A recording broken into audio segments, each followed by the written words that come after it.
elə repçilərə. Buyurun. Çox sağ olun, hamı salamlayırıq, çox maraqlı söhbət gedir. Bizlər ki, show biznes Azərbaycanda dəhşət qalxıb, hər yerdə yayılır.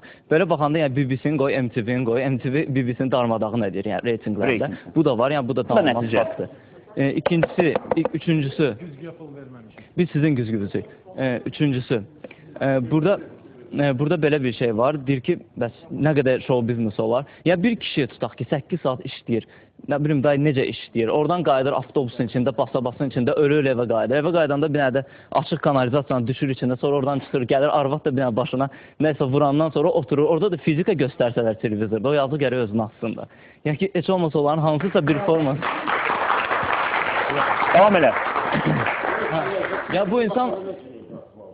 Yox, yəni ki, televizorda da fizika göstərəndə bu yazıq dəli olacaq da, yəni ki, bir də sözümü qurtarmaq.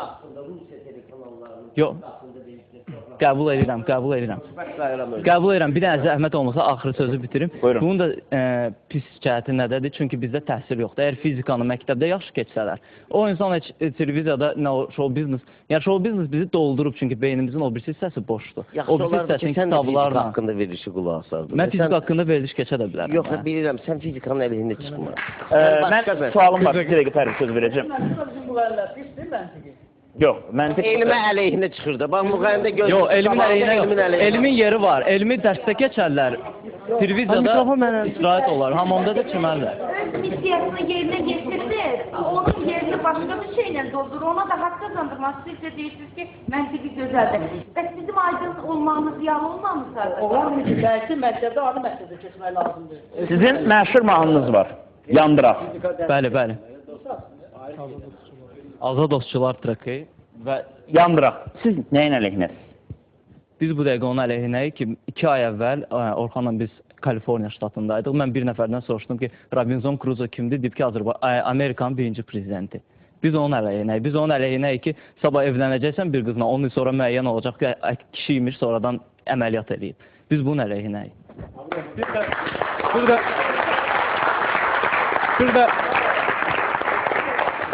Bu dəqiqə veriliş başlayandan belə bir mövzu gedir burada və ardıcıllıqla mən öz fikrimi bildirmək istəyirəm.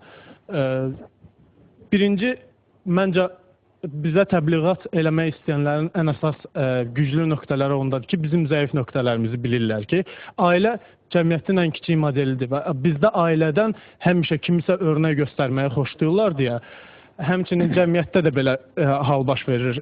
Kimisə biz öz cəmiyyətimizə hansısa cəmiyyəti modeli seçirik və o modeli nümunə kimi gətiririk. İkincisi, Əbdül müəllimin sözünə qüvvət vermək istəyirəm ki, bizdə olanları götürüb çox yaxşı istifadə edirlər.